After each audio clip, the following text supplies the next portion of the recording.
My name's Tamara Chambers. And I'm Cody Melcher. And this is Tamara Just Saw. And Cody also just saw too, as well, apishly.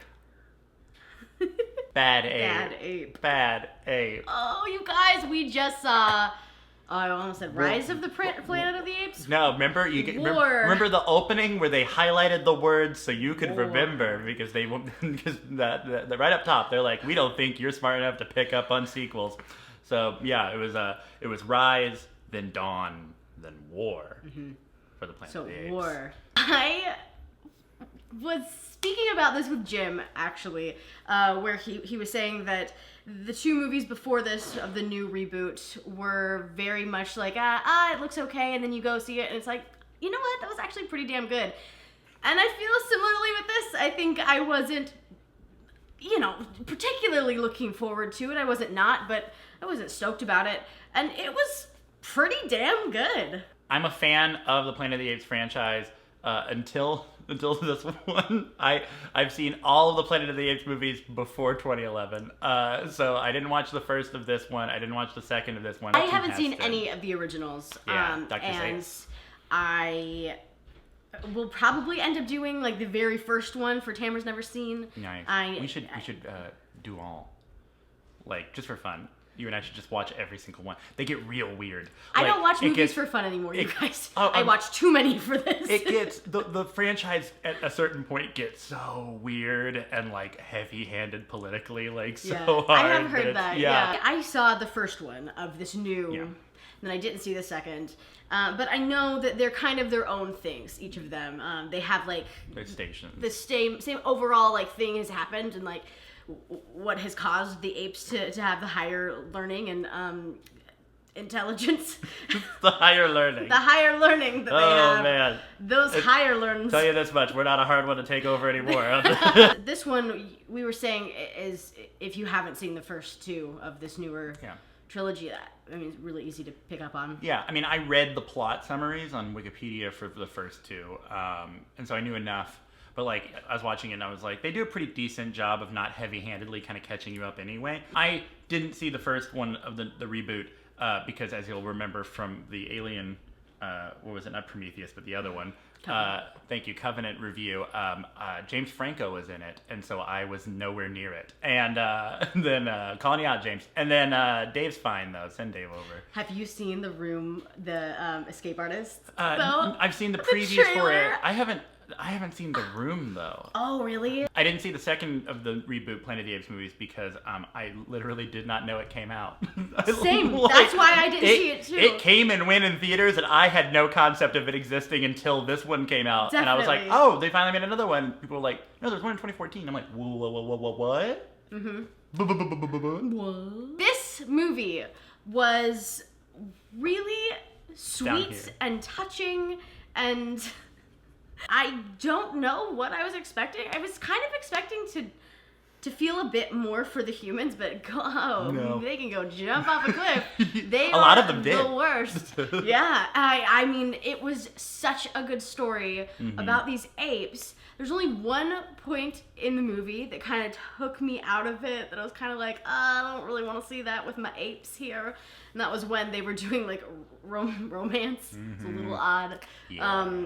But because it wasn't like sexual romance, it was like hug, like kissy, like romantic romance. Like it was a little off-putting. But other than that, I thought they were beautiful souls and really sweet.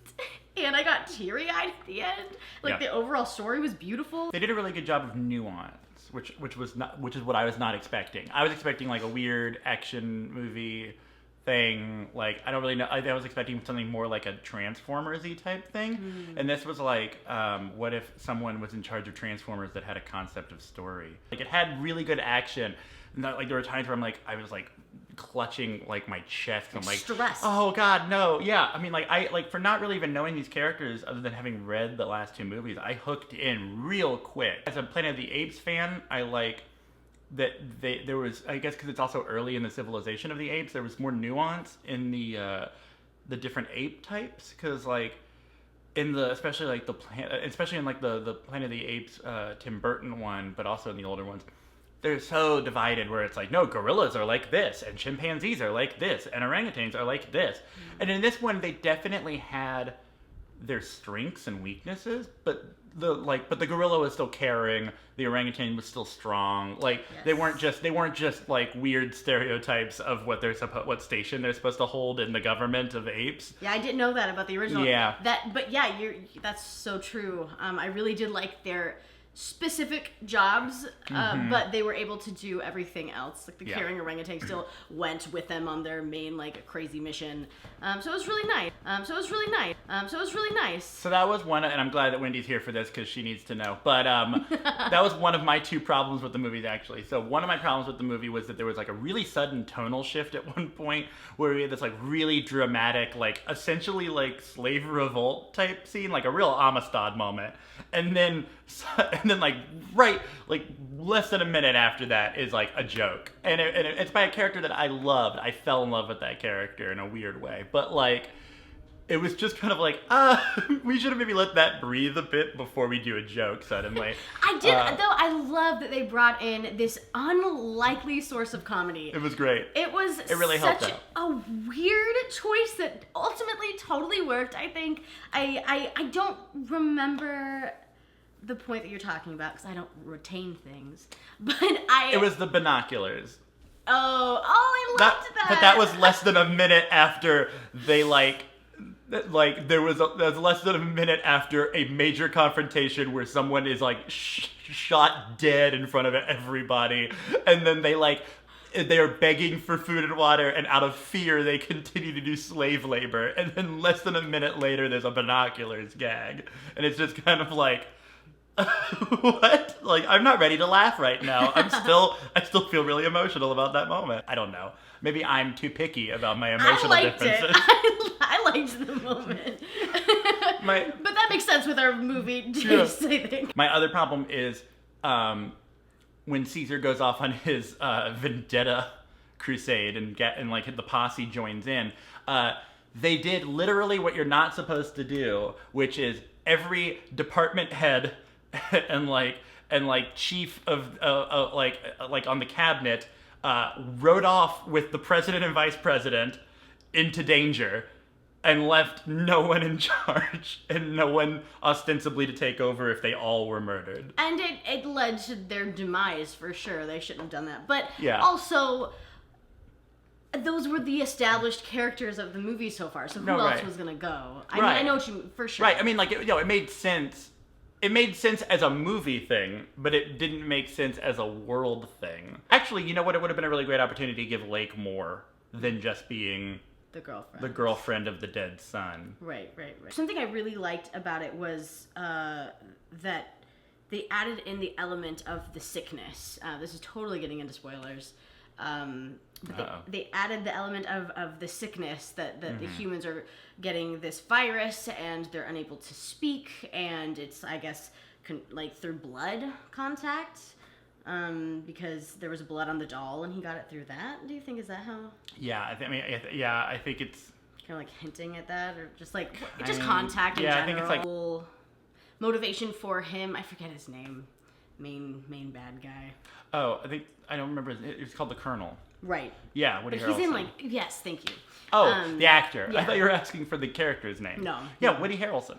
I don't know names. Kirk Douglas. Jeff Bridges. I liked the added motivation that gave him with his son and all of that background. Yeah. But he was the worst.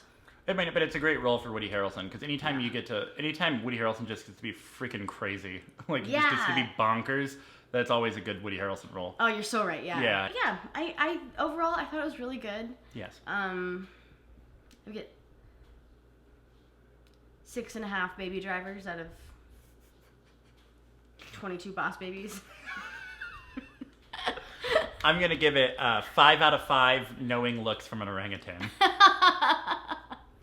That was my favorite character, Maurice. He just was always so many small, knowing, beady eyes. So many knowing looks. Yeah, he was the one wise orangutan. I would recommend seeing it, especially if you've been a fan of the others. Yeah, I'm gonna go watch the others. I don't think it's a disappointment. Yeah, but later, soon, and for the rest of my life. just on a loop. Next week, I'm pretty sure we're doing the Emoji Movie. I'm gonna my face is gonna be just one emoji the whole time. I'll tell you that much.